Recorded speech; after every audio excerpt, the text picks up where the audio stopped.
அருமை சொந்தங்களே, எல்லோரும் ஒரு விஷயத்தை நாம் புரிந்து கொள்ள வேண்டும். கும்பகோணத்தை தனி மாவட்டமாக அறிவிப்போம். எத்தனை நாள் கதைங்க? அது அன்பழகனே, சாக்கோட்டை அன்பழகனே வேட்புமனு தாக்கல் பண்றதுக்கு முன்னாடி கிளி ஜோசியை பார்த்தாங்களா சொல்லுவாங்கல்ல, வந்துருச்சு அங்க வந்துருச்சு திரும்பிடுச்சுங்கிற மாதிரி 2025 மட்டும் 4 முறை சொன்னார். வந்துருச்சு, மாவட்டம் வந்துருச்சு, இங்க பக்கத்துல வந்துருச்சு, அறிவிப்பேன் அங்க பாருங்க தூரத்துல வந்துருச்சு.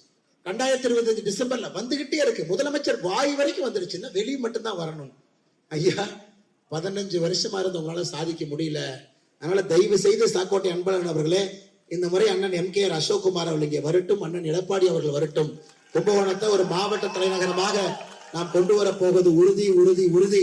அதையும் உங்களுக்கு இந்த நேரத்தில் சொல்வதை நான் கடமைப்பட்டிருக்கின்றேன். அருமை சொந்தங்களே, இன்னைக்கு நாம் சகோதர சகோதரிகள் ஒரு விஷயத்தை நன்றாக புரிந்து கொள்ள வேண்டும்.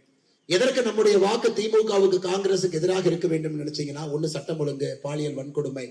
நேற்று ராகுல் காந்தி அவர் வர்றார். ராகுல் காந்தி அவர்களுக்கே ஸ்டாலின் அவங்களோட உட்கார்றதுக்கு பிடிக்கல. பாருங்க, ஸ்டாலினோட உட்காரல. நேற்று 2 பேரும் பிரச்சாரம் பண்ணல. இவ்வளவு பேசுறார் ராகுல் காந்தி. தமிழ் தமிழ் தமிழர்கள் எல்லாம் பேசுற ஆளு கடந்த 6 மாத காலத்துல ஒரே முறை தமிழகம் நேத்து தான் வந்தாரு. 3 காங்கிரஸ் வேட்பாளருக்கு பிரச்சாரம் பண்ணாரு. அப்படியே விமானத்தை பிடிச்சு போயிட்டாரு. ஒரே மேடையில ஸ்டாலினும் இல்லை, ராகுல் காந்தி அவர்களும் இல்லை. என்ன கூட்டணிங்க அது? என்ன கூட்டணி? நீங்களே சொல்லுங்க, என்ன கூட்டம்? இப்ப ஸ்டாலின் ஐயா பயப்படுறாரு, யாராச்சும் கூட்டணி கட்சி தலைவரை மேல உட்கார வச்சா நம்மளை பிரிச்சு மேறாங்க, என்னையா பண்றது? சேலத்துல பிரேமலதா அக்கா, எங்க அண்ணன் நல்லவர் தான் ஐயா, எங்க அண்ணன் நல்லவர் தான், எங்க அண்ணன் நல்லவர் தான். என்ன கொஞ்சம் கொஞ்சம் இந்த பாலியல் வன்கொடுமை இப்படி ஆயிப்போச்சு. எங்க அண்ணன் நல்லவர் தான், கொஞ்சம் இந்த ட்ரக் இதெல்லாம் கொஞ்சம் அதிகமாகி போச்சு. அதான் திமுக கார சொன்னாங்க, கும்பிடு போடுறோம், தயவு செஞ்சு பேசிடாதீங்க அம்மான். இவ்வளவு நேரம் நீங்க எங்க அண்ணன் நல்லவர் நல்லவர்னு பேசுனது போதும். கம்யூனிஸ்ட் கட்சியினுடைய தலைவர் சண்முகம் ஐயா அவருடைய பேட்டியில் கேட்கிறாங்க, ஐயா திமுக ஊழல் எல்லாம் பண்றான்னு கூட்டணி இருக்கிறீங்களே. ஏப்பா, கூட்டணி வேற, அவங்க பண்ற ஊழலுக்கு நாங்க பொறுப்பேற்க மாட்டோம், அது வேற இது வேற. இதுதான் அவங்க கூட்டணியினுடைய லட்சியம் ஐயா. நாம எல்லாம் ஒரே குரல்ல பேசணும். மாநிலத்திலே அண்ணன் எடப்பாடி பழனிசாமி அவர்கள் வர வேண்டும், மத்தியில மோடி ஐயா இருக்கிறாங்க. இருவரும் இணைந்து தமிழகத்திற்கு ஒரு அற்புதமான ஆட்சியை கொடுக்கணும், திட்டங்களை கொண்டு வர வேண்டும் என்பதில் தெளிவாக இருக்கின்றோம். காங்கிரஸ் கட்சியை நீங்க பாருங்க எப்படி இருக்குன்னு மட்டும் பாருங்க. கூட்டணிக்குள்ள எவ்வளவு குழப்பங்கள் பாருங்க. மதிமுக அது கொஞ்சம் நெஞ்செல்லாம் வலிக்குது. மதிமுகல அவருடைய வைகோ ஐயாவுடைய பையன் துரை வைகோ அப்படியே கண்ணீர் சிந்துறார். லோக்சபா தேர்தல், ஐயோ மரியாதை பிரச்சனை, எங்க அப்பா எவ்வளவு பெரிய மரியாதை, என்னைய போய் சிம்பலை மாத்தி திமுக நிக்க சொல்றீங்களா, எனக்கு நெஞ்செல்லாம் வலிக்குது. இன்னைக்கு எல்லா சின்னமும் திராவிட முன்னேற்ற கழகத்தினுடைய உதயசூரியன் சின்னத்துல வைகோ நிக்கிறாங்க. 6 இடத்துல நிக்கிறவரை 5 இடம், ஒரு சீட்டு தூக்கியாச்சு வைகோ அண்ணன். அது தமிழ்நாட்டினுடைய நலனுக்காக ஒரு சீட்டு விட்டு கொடுக்க வேண்டிய சூழ்நிலை ஆயிப்போச்சு.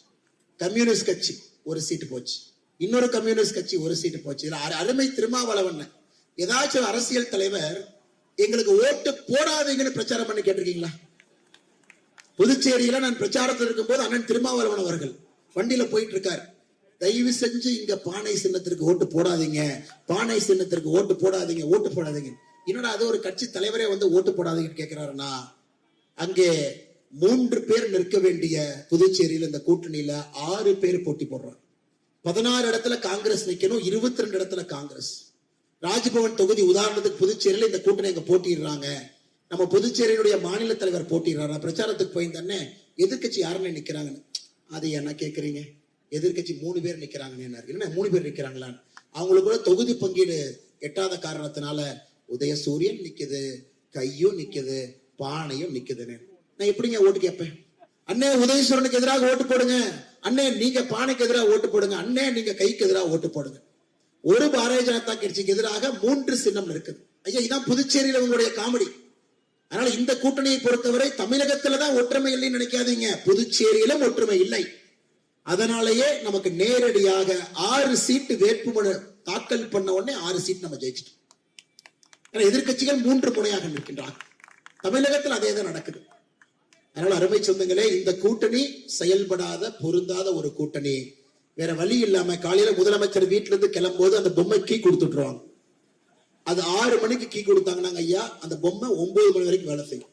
6ல இருந்து 9 மணி வரைக்கும் முதலமைச்சர் சொல்லுவாரு, டெல்லி டெல்லி டெல்லி, அப்புறம் கீ போயிடும். அப்புறம் 10 மணிக்கு மறுபடியும் கீ கொடுத்தாங்கன்னா 3 மணி வரைக்கும். ஹிந்தி ஹிந்தி ஹிந்தி. அப்புறம் மறுபடியும் 4 மணிக்கு கொடுத்தீங்கன்னா நைட்டு 10 மணி வரைக்கும் மோடி வஞ்சிக்கிறாரு, மோடி வஞ்சிக்கிறாரு, மோடி வஞ்சிக்கிறாரு. அப்புறம் பொம்மை தூங்க போயிடும், காலையில் திரும்ப கீ கொடுப்பாங்க. ஐயா நீங்க சொல்லுங்க, 5 ஆண்டுகள்ல இதை தவிர முதலமைச்சர் என்ன பேசினாருன்னு தயவு செஞ்சு யாராச்சும் என்கிட்ட சொல்லுங்க. டெல்லி ஹிந்தி, மோடி வஞ்சிக்கிறார், இதை 3ஐ தவிர என்ன பேசினாருன்னு சொல்லுங்க.